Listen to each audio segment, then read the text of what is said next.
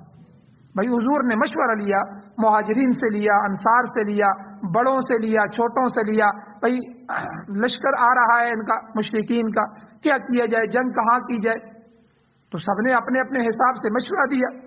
تو ان لوگوں نے بھی مشورہ دیا، تو حضور نے ایک فیصلہ کر دیا، بس فیصلہ کر دیا تو تمہارے اوپر لازم تھا کہ حضور کے فیصلے کو مانو، لیکن اب وہ واپس آ گئے تو یہ ان کی منافقت ظاہر ہو گئی کہ حضور کی صفوں کو چھوڑ کے آ گئے۔ اب مسلمانوں میں سے، اہل ایمان میں سے کچھ کہنے لگے چلو اپنے ہیں، کلمہ تو پڑھتے ہیں، حضور کے پیچھے کھڑے ہوتے ہیں، نمازیں بھی یہیں پڑھتے ہیں،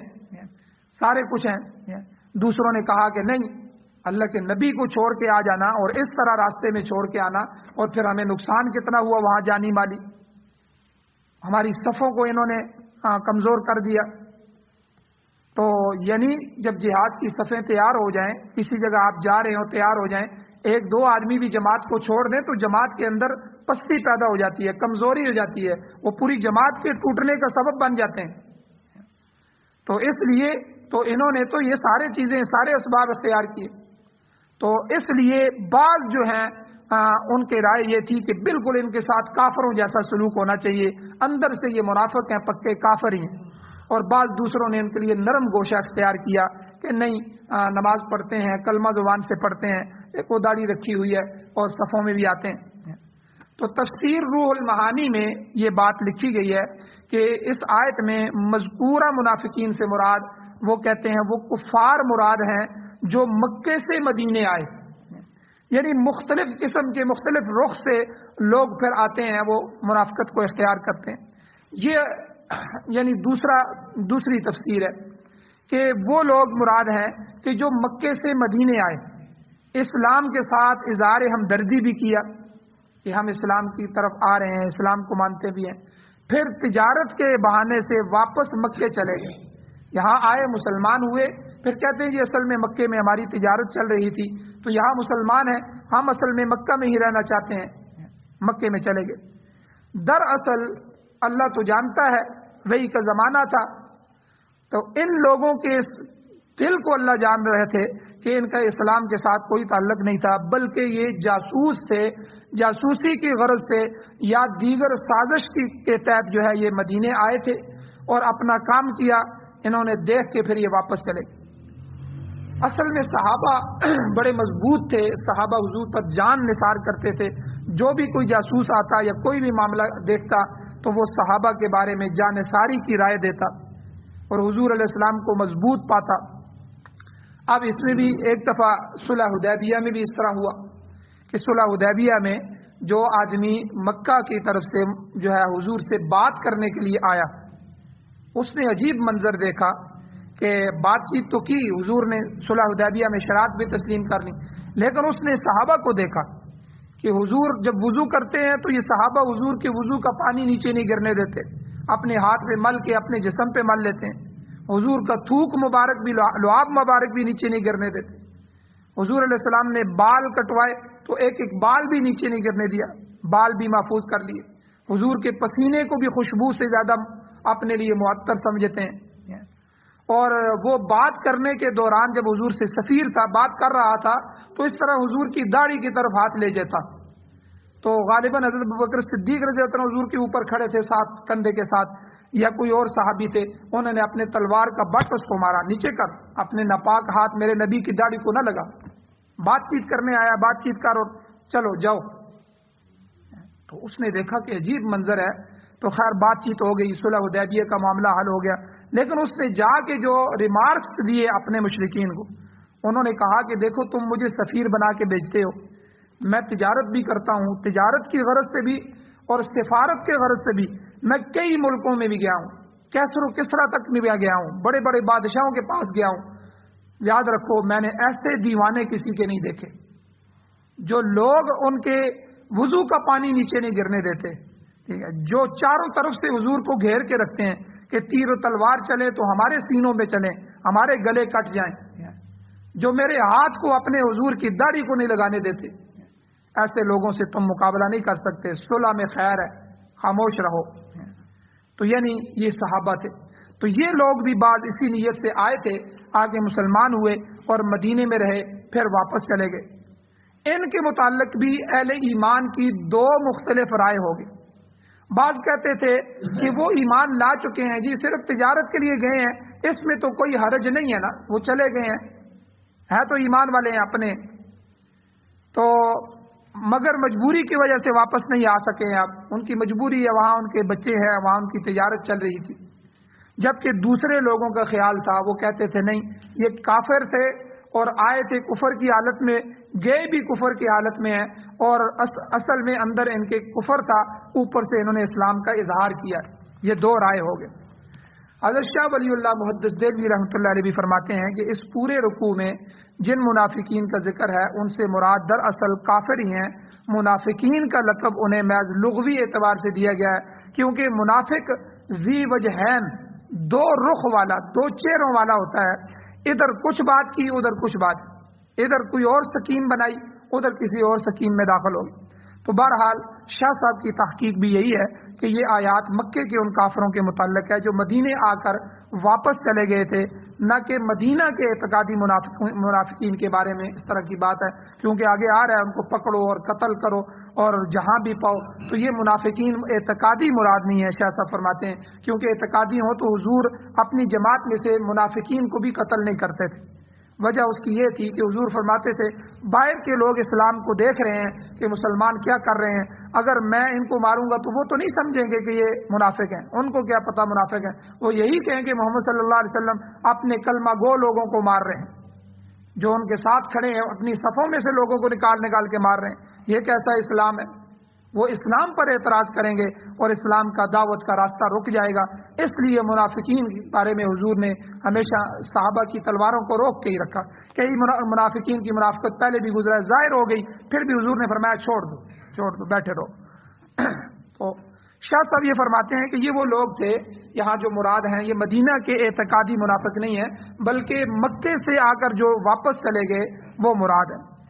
چونکہ اہل ایمان ان کے متعلق دو مختلف رائے رکھتے تھے تو اللہ تعالیٰ نے اسے پسند نہیں فرمایا، ناپسند فرمایا اور کہا فما لکم، تمہیں کیا ہو گیا ایمان والو، فی المنافقین، منافقین کے بارے میں، فی اتین، تم دو گروہوں میں ہوگے، دو رائے ہو گئی ہیں تمہاری، واللہ ارکسہم، حالانکہ اللہ تعالیٰ ان کو الٹا دیتا ہے، اللہ نے انہیں الٹ دیا ہے، منافق کا دل ہی الٹ گیا ہے، منافق وہ تو ان کے دل میں کفر بھرا ہوا ہے، ان کی زبان سے تو سب کچھ ہے لیکن دل تو ان کا کفر پر جمع ہوا ہے، اللہ نے ان کو الٹا دیا، بیما کسبو، کیوں الٹایا ہے؟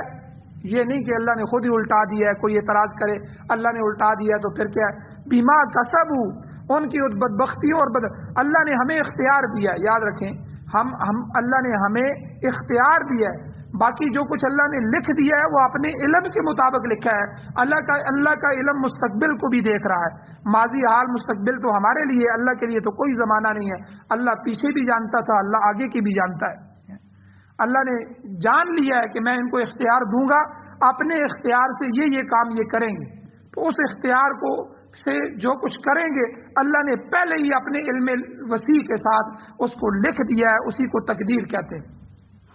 تو اللہ نے لکھ دیا، اللہ نے کہا واللہ ارکسہم، حالانکہ تمہاری دو رائے ہو گئی ہیں، اور اللہ تعالیٰ کا معاملہ یہ ہے کہ اللہ نے ان کو الٹ دیا ہے ان کی کمائی کی وجہ سے، انہوں نے جو بدعمالیاں کی ہیں، تو لہٰذا تمہیں ان کے متعلق دو رائے نہیں رکھنی چاہیے، بلکہ ایک بات پر متفق ہونا چاہیے کہ یہ کافر ہیں اور بہت برے لوگ ہیں، ان کے کرتوتوں کی وجہ سے اللہ نے انہیں ذلیل اور خوار کر دیا ہے، لہٰذا ان کے متعلق کوئی اچھا گمان نہ رکھو۔ اللہ تعالیٰ نے اگلی آیت میں ان کے خلوص کا معیار بھی مقرر کر دیا